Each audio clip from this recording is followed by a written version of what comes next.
Kirk, welcome to the podcast. Yeah, David, I'm so glad that you invited me here to talk to your guests and kind of explore backgrounds, that kind of stuff. Well, awesome. Well, thank you for being on. So first off, I'd like to thank you for your service to our country. So Yeah. Thank you for that. Yeah, that was a long time ago, back in 1991, and I was a long way from the bullets, but literally left school, joined the Army, became a behavioral scientist, and that's how I ended up going from Houston, Texas. Growing up as a young man there, and then dropped out of school, and that's how I ended up going from Houston to Washington D.C. and stayed here ever since. That's awesome. So let's get right into it. So talk to me about your company. Yeah. Foresight CFO. Yeah, so the company started, roughly 30 years building mostly private business. I did some nonprofits, some quasi-government stuff with the telecom industry. And then, 30 years into it, I started to notice that business owners oftentimes, I'm a finance guy, I can see a clear opportunity, but the business owners would hesitate. They'd hesitate on making decisions, and sometimes, the follow through wasn't strong. And so I came to learn that a lot of business owners, their business becomes the monster of their own making, right? They got all these hats on, they go on vacation, they're actually working remotely versus enjoying other things in their life, like their family. And meanwhile, most CFOs, including me, we occupied ourselves with financial management, the accounting operations, maybe treasury if it's a bigger business. There could be like import, export taxes, kind of the things where your expertise come into play. We focus on those kind of things instead of alleviating the CEO's pain. So somewhere around 2015, I kept getting hit in the head with things in life where, hey, maybe there's a better way, right? Yeah, maybe, right? Those things keep coming in, and maybe I should pay attention to something here. And so in 2015, it started to reimagine the CFO's role as a true navigator with the CEO. And by this, I mean, learning,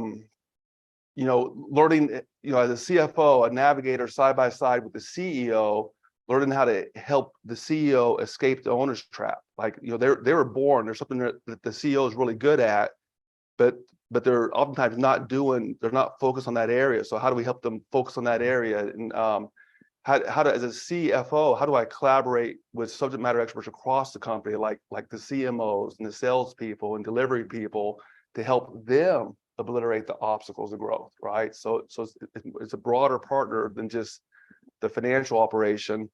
And then, at the same time, while doing that, establishing those financial habits of profitability that allow us to see, okay, where are we coming from, where are we going to? Mm-hmm. So that was really the birth of the Foresight CFO. It just, kept seeing that business owners of private companies, they get hung up.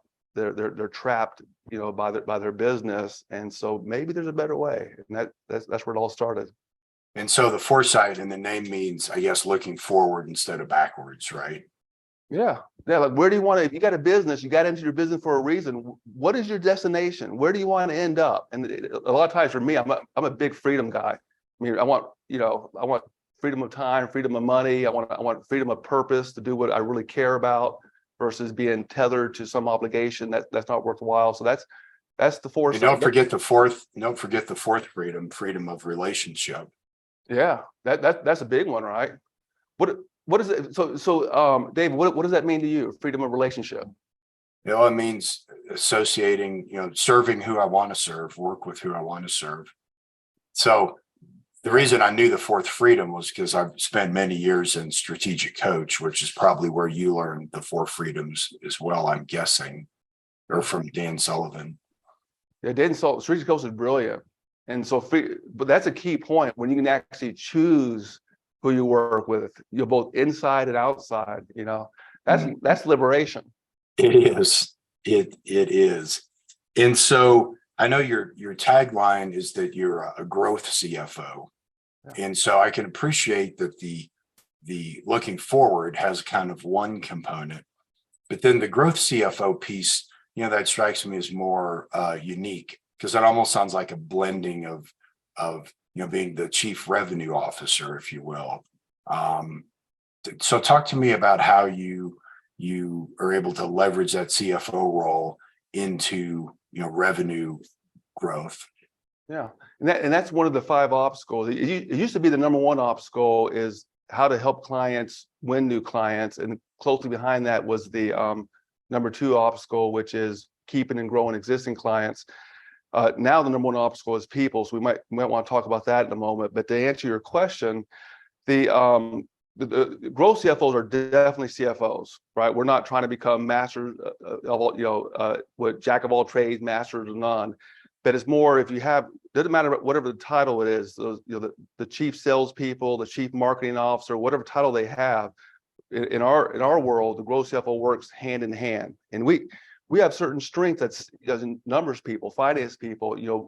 Are we mining the data? Like oftentimes, you have companies that are doing well, and they think of all their customers as the same. Like, hey, we need more. We have 14,000 customers. These are real examples, by the way. We have 14,000 customers. We need more of those.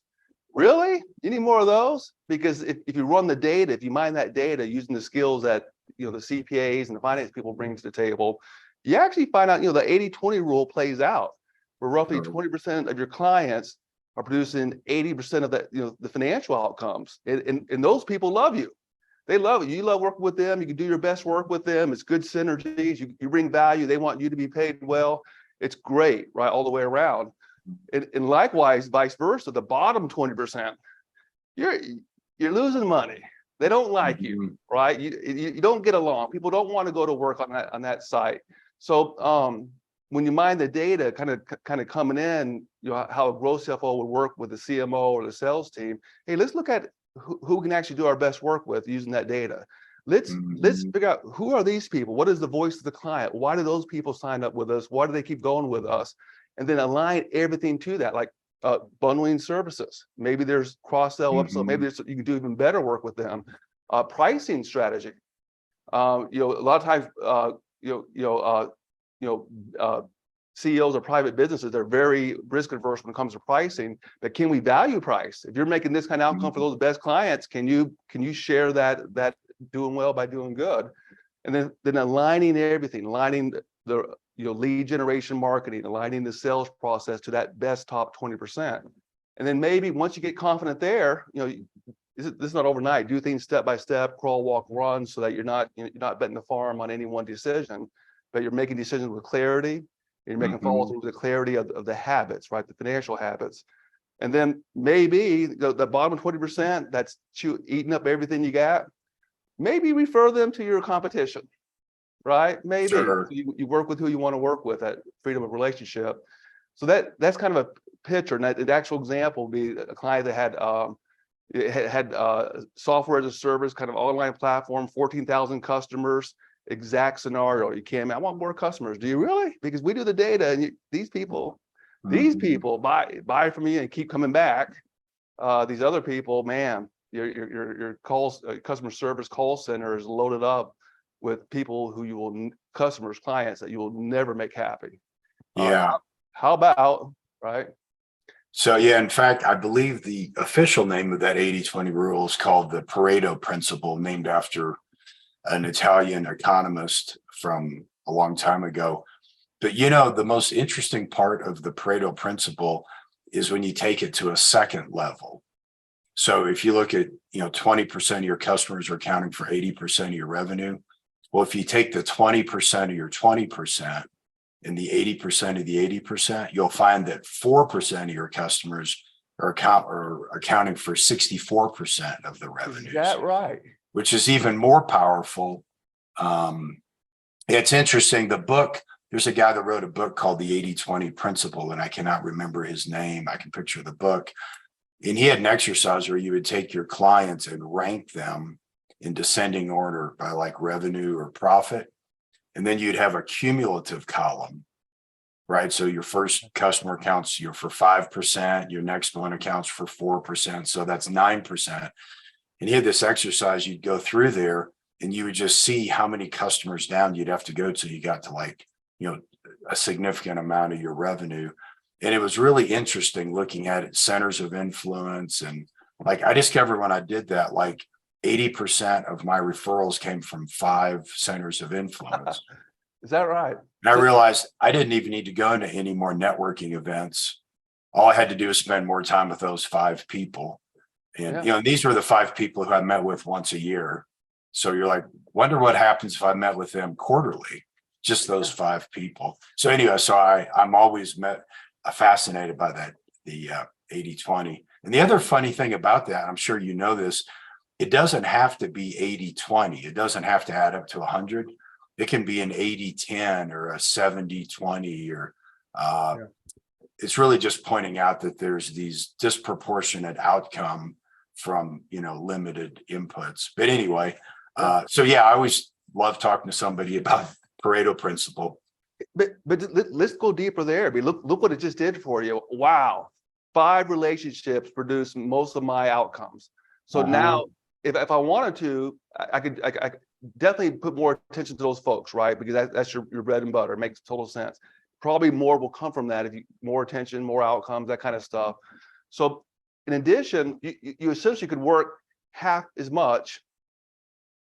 Don't do the things that are complete waste. Focus on those 5 and actually produce more. So now you got freedom of time. You got that freedom relationship. You work with people. You really get to know each other. And that's the irony. Those 5 people were also some of my favorite 5 centers of influence too. Yeah. And beyond trust, you really get to know each other, right? And your interest for each other becomes more, very sincere, right? Helping each other do well, kind of stuff. So, but that's brilliant. Liberation. Yes. Yeah. No, those Dan Sullivan's 4 freedoms are really powerful because that's why we become entrepreneurs, is for freedom anyway. Yeah. It's funny because Matt contacted me from Strategic Coach, and I'm pretty sure I'm coming in because I've been reading his book, like Who, Not How, that kind of stuff. And so it's funny that he's been a big influence, that community, big influence for you. Yeah, I'm currently on sabbatical from Strategic Coach. But I did a sabbatical before, but I guess I've got about 10 years total, and just a wonderful, in fact, anytime I talk to somebody about Strategic Coach, I start thinking that my sabbatical should perhaps be over. Perhaps it's time for me to return. Back years ago in previous life, I worked for Richard Rossi, who's been in Strategic Coach. And I remember when I was his finance guy, questioning him, on the investment, time and money kind of stuff. And it's not a big investment in money, but I'm a finance guy, so I'm questioning things. And man, I've learned a lot since then. Yeah. How important the peer group and coaching is. I mean, night and day versus working in isolation for CEOs. For sure.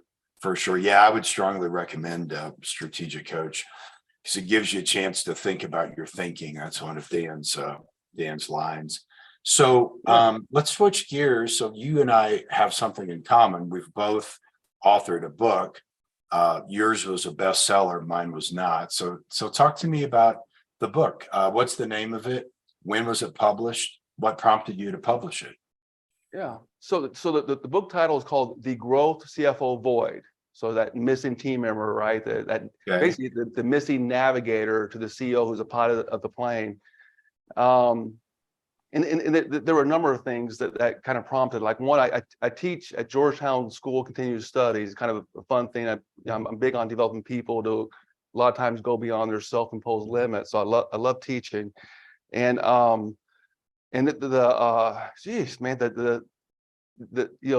textbooks and resources for what business owners and business people really need, like what are practical financial habits. There's really the 3 practical habits that can change any manager's life, right? Just clarity and confidence on where we're at, and engineering that path going forward. And the material on that was, and my book's not a textbook, and there's more stories, that kind of stuff. I think that's how people learn. And the material on that is like, man, it's just overly loaded with jargon. Not everybody is designed to be a CPA. Most people are not designed to be a CPA. Most people, if you pull up a spreadsheet, you literally put them into the checkout zone. And right. so that kind of prompted him, I need something better. And then also telling our story, since we reimagine what a CFO is, there's plenty of CEO business owners who they know what a traditional CFO is. So this whole new role, not redefining the existing role, I should say better. It's just a new concept. So I needed a way of telling stories and case studies where they can start to see themselves. Oh, that's what a better way might do, and that Okay. so that prompted it, and so teamed up with Forbes, and they accepted my idea for the book, and we published last September last year. Oh, that's great. So what are the 3 habits that you mentioned? Yeah, the first one is across the company, managers use the monthly financials like a scoreboard. Okay. A lot of times that's very awkward for them initially because it looks like hieroglyphics. The second one is getting your hands around cash. So positive cash flow, both like 12-week cash forecast, but also how about measuring the cash conversion cycle and then comparing that to benchmarks, because maybe there's something there. And then the third one is we call it engineering profitability with a rolling 12-month budget. Okay. And we call it actually a flight plan, 12-month flight plan. And then also the multi-year flight plan. Like, how do we get, if you want to end up at a certain place, your destination, let's have some visibility on how we're going to do that year to year. But the detail work is that third habit, the 12-month rolling budget. Okay. That's, I learned something interesting about Tesla. Supposedly they don't use any budgets. Really? Yeah. What do they do? They're all, apparently, as I understand it, they're all about innovation. Speed of innovation drives everything there. And I've heard they do like dozens of rolling improvements to their cars every week. Most car makers have annual changes, they save it up. But supposedly they have no budgeting, and every employee has like the authority to spend money to buy stuff that they think will improve the speed of improvement, the speed of innovation. Anyway, they just happened to think of that. Isn't that bizarre? One of the largest market cap companies in the world has no budgeting process. Isn't that interesting? It really is interesting. I wonder how that plays out. So they're putting emphasis on that speed to creativity and local ownership of outcomes, right? In some kind of way. And that's so what I understand. So I wonder if they have forecasts for the business overall. I wonder that's something that I'm going to make a note of to dive into. But I'm always interested if there's a better way.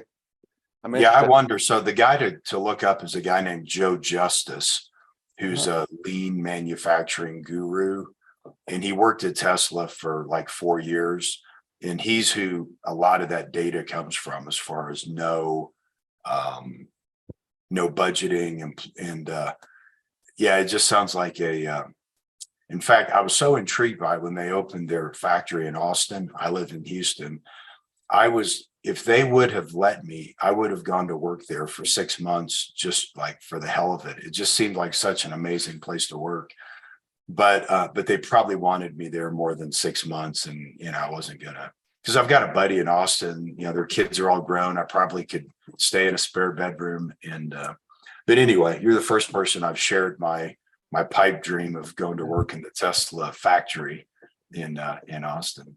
It'd be interesting 6 months, right? Because I'm sure there'd be learning, not just beyond no budgets. I'm sure there'd be learning and mind expanding somewhere. Yeah.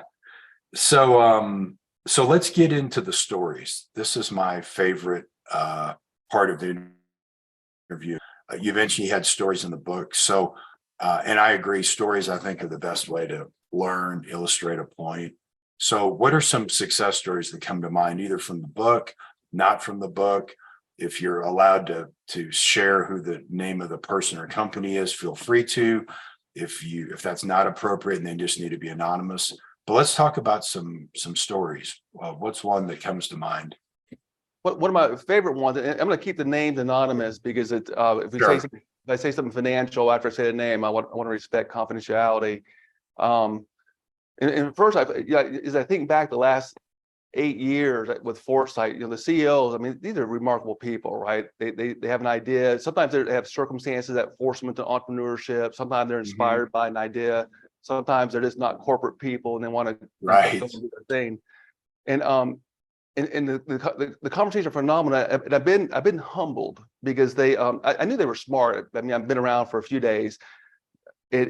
But behind closed doors, they really care about their teams. And capitalism gets a bad rap, but you talk to business owners, they do want to do well. They do want their team members to do well.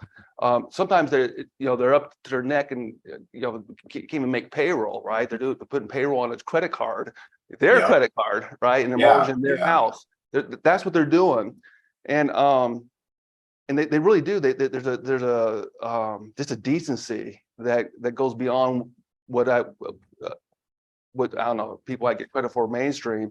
So there's a CEO of a technology company when Amazon Web Service was coming out and moving companies from their internal structure, like the financial industry, there's insurance industry, and everybody else going to the cloud for all the benefits. And it was a cool little company. I mean, it started out a bunch of software engineers, and they're really good at what they do. And we started out on the small side for us on an entry point of 2.5 million, and quickly grew to 5, 7.5, 10 million. And you can imagine these engineers. I mean, there were times like early on, the engineers are getting ready for the big industry event, and the engineers want to do a good job, so they take everybody off billable projects and put them into prepared. I say everybody. They took like 20% of their top people off billable projects, put them into doing this event, which, okay, that makes sense, until you find out what happened to the cash, right? You just, man, right? And so that's where we came in, like, they're not making decisions knowing that you want to fly the plane, and at the same time make sure there's enough fuel in the tank, and you got to see options, going forward. What if we do A versus B, and be able to see, profit, cash, the value of the business, kind of stuff. So coming in on that kind of like what happened to cash situation, where the owner is literally putting money back into the business to make payroll because billable hours went down with no visibility into it. So how do you put those instruments into place where teach engineers how to take ownership of their numbers, where they're at, like monthly financials going forward, teaching them understand, right, if they go below a certain place, and how to get them to a point where the daily dashboard, where every employee across the company can come in, log in red, green, yellow, based on what they control. They know where to lean in that day, and if something's not working, they can speak up. So that's a better way of flying a plane versus no cash, right? Sure. So what was kind of the outcome of that then? Did their amount of cash increase? Did their days receivables outstanding improve? You recall some of the objective outcomes?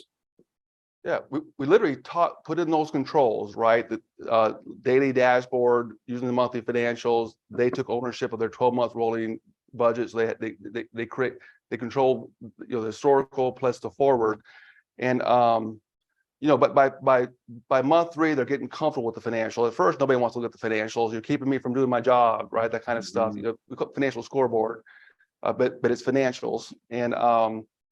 And then by month 6, like, man, I can't make a decision. Hey, I'm not making a decision on that event until I see my financials, where I stand in regards to budget. What do I have? And so by month 6, they're really, engineers tend to be better than most with numbers. But for most people, month 3, they're kind of getting used to the habit. Month 6 is like, hey, I need to see my numbers before I can decide about that event and who I can dedicate to it.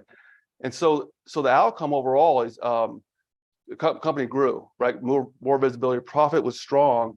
And a lot of tech companies are kind of a built to sell mindset. They don't plan to become, most of them want to be the best versus the biggest, these kind of entrepreneurs. And they want to at some point pass the torch. So that's on the flight plan. In this case, since that space, Amazon Web Service became a hot property, and it roughly 2.5 years ahead of expectations. The business owner was getting multiple offers, competitive offers to sell at a price point above his target, and that the valuation is that second payday. So now you got financial freedom, beyond that day-to-day work. So that was the outcome, and we've become friends. And last Saturday we were bike riding in Washington D.C.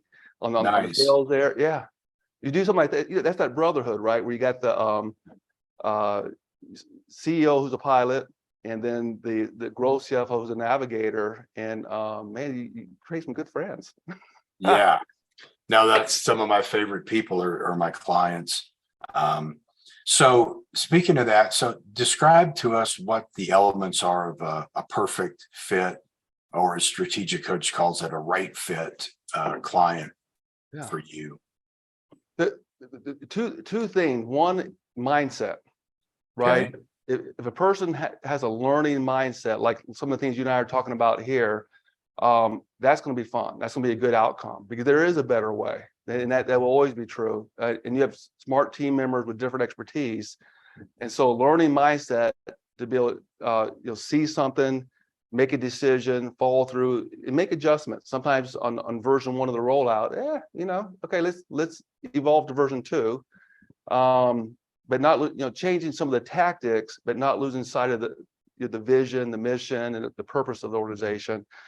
So somebody with a learning mindset is critical, both inside Foresight and external. Like imagine, CFOs coming in who want to be a growth CFO. They have a fixed mindset, want to do status quo. There is nothing I can do to help them ever. Sure. And roughly 1 out of 17 financial talent can actually do this work. So it's similar, internal and external. And we work in 3-person teams, right? So 3 minds are better than one, and that's how we get beyond status quo and comfort zones and stuff. So it's a very confident way of working. And then the other thing is some level of revenue, like for the full 3-person team doing work weekly, at 5 million, it starts to make sense. Right. We have clients going up, from 1 million to 119 million in revenue, and we do certain things for each of them. At below 5 million, more of we kind of have a hybrid, hands-on and advisory. It's once a month where we look at the financial scoreboard and work on the business together. But a smaller business, there's capacity is so limited. Yeah. For all the right reasons, there is owner trap issues, because at a smaller business, each team member has got to do more things. And so, but we can help them, even at $1 million of revenue, we can help them get, we can have a clearer path, by working on the business together and establishing a good financial habits early on that's adjusted to the size that they're at. Like, a $1 million company is going to do financial practices very different than a $15 million company or a $25 million company. Sure. Right. Yeah. So what would you say is like your sweet spot, revenue wise, where you just really feel like you really can gel? Yeah. Somebody coming in at that 5 to 20 million level, and if they want to double or triple outcomes, and maybe it's top line, maybe it's bottom line, but they want to double or triple outcomes, that's a good bet. Okay. That is helpful. And talk to me about the 3-person team. Or is everybody on the team the same, or do they have different skills that you're trying to bring together to serve your client? Yeah, the team consists of, there's a growth CFO, which is the front stage, weekly interaction and collaboration and action with the client and their team. Then somewhat behind the scene, there's a growth CFO partner, we call them leads, who's making sure that we're not stuck and we're seeing things. So they're working somewhat behind the scenes. They come in maybe quarterly with the client, just to make sure that it's broader. And then the third person is an analyst or accountant, right? Depending on kind of what the business needs. And they're doing lots of legwork. Like for example, we come in to a client, we do a financial health check to make sure we don't miss something useful, including looking at tax incentives like export and R&D and stuff. We're not the expert on that by any means, but we'll look level one. Is there a possibility? That's being done by the analyst and accounting team, roughly 20 to 40 hours of labor work, all backstage. But we're not trying to put any more burden on the client, the CEO and their team. So and they have a cadence. We work, we have a multi-year view to your destination, and then we plan in detail and follow through in 90-day sprints where your project management level, or we over or under on a daily basis. And that's kind of the cadence, but it's a very, you can imagine an accountant or analyst is going to see some things differently than a CFO, and a CFO partner will say, we're status quo. There's a bigger opportunity. This is the kink in the hose for this CEO. We do the diagnostics in the areas of new client acquisition, the people capacity. I mean, we've seen a lot of best practices. So we kind of have things that, let's look at from recruiting to onboarding to that performance management. What could help things be even better for that to create the a remarkable people environment that they want. So as the team members, sometimes it's the partner guy saying, it's not here, it's here. Yeah. And then you said the front stage person, another strategic coach term, front stage, backstage. So you've just absorbed all this. It's second nature to you. So what's the cadence that I hear you say weekly? Is that the typical meeting cadence, or is it more like twice a month?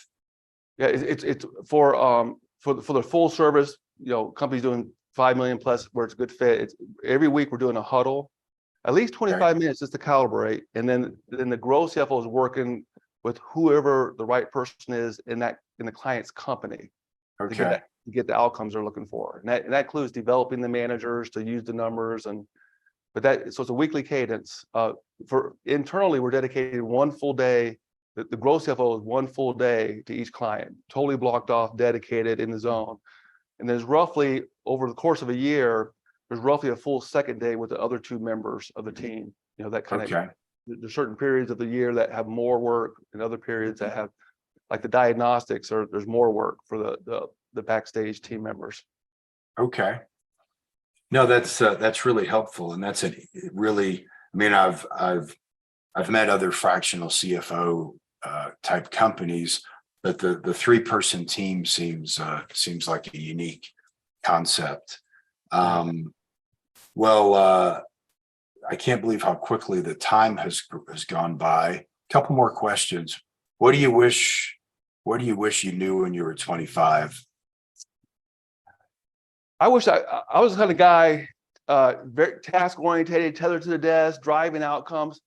I wish that myself now could have said, "Hey, Kirk, that's great, but you also get out there and meet remarkable people and develop beyond trust, develop a relationship with them, because that's how you're going to unlock the bigger purpose, the bigger impact." Okay, I really like that. I asked that question to most of my guests, and some of the answers have a constant theme, but that's really a unique answer. Get away from the desk and go meet remarkable people.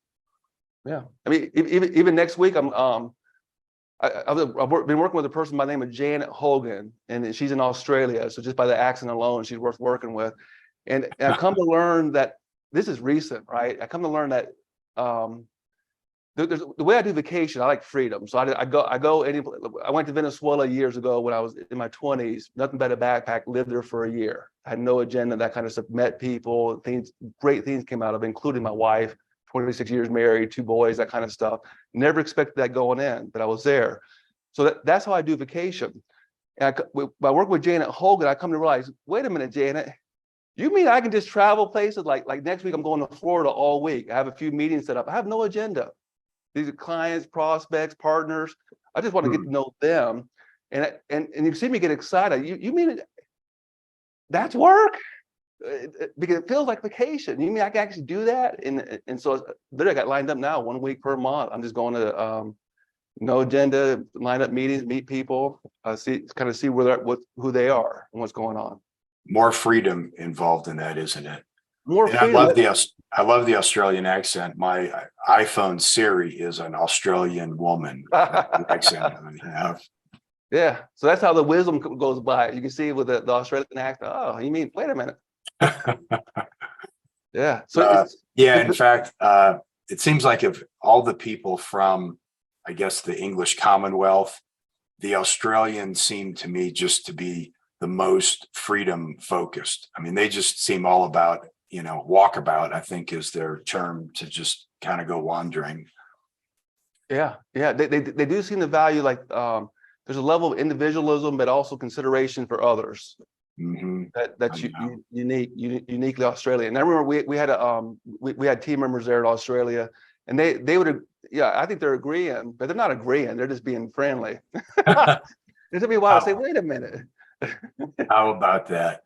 Yeah. So, Kirk, what else? What did I not ask you that you wish I would have, as we're wrapping up? A good question. So, I'm really excited. Like, for me, the bigger, here's one, the bigger purpose, right? Okay, yeah, Okay. I have a business. What's coming out of from launching the book, I'm becoming the freedom guy. So, beyond reimagining the CFOs, actually going out and coaching people how can they gain freedom, but more from a speaking. So speaking is becoming big, right? Okay. And going out, talk to groups of all sizes. The bigger purpose is like CPAs, accountants have the CPA, Certified Public Accountant exam. So I would love to see our growth CFO certification, which every employee who comes into the business goes through that, and they recertify every year. I would love to see that catch on, and the bigger impact for financial people to go beyond task, how to become that beyond trust, that true navigator with the CEO. Because with the rise of the machines, with the machines doing more of the labor, more of the analytics, more of the tasks, like I think machines will do easily 80-90% of what normal accountants, normal CPAs do. So the best financial people, the ones who succeed and going to have a great life, are the ones who can take the last mile of work and able to help other people across the organization and external use that information. Wow, you mean these are the customers? And then you brought up, it's even more focused than that. That is a financial professional who's going to have an awesome life. The ones that are holding on to the task, trying to compete with AI, good luck. Yeah, I agree. I agree. Well, that is awesome. So we talked about the bigger purpose. We talked about the history, talked about the 3-person team, talked about what a growth CFO is, talked about the book. I think we've really packed a lot of information into a little over a half an hour. Yeah. Well, I really appreciate your time, Kirk. This has really been fun, and I've enjoyed getting to know you a bit more, discover the Pareto principle commonality, the strategic coach commonality. This has been fun, and I think we should continue this conversation offline in the future. What do you say? I would love to do that. And I'm going to be in Houston soon. My son moved down there. He's Army officer, teaching at the University of all things. So actually, that's not Army duty either. But so I'll be in your neighborhood often. That sounds great. Well, we definitely need to get together. Well, hey, Kirk, again, I really appreciate the time, and best of luck as you're helping these companies reimagine their future. Yeah, and David, thank you for inviting me to tell my story, because I don't get many opportunities to do this. So I thank you really so much. Oh, hey, my pleasure. Have a great day, Kirk.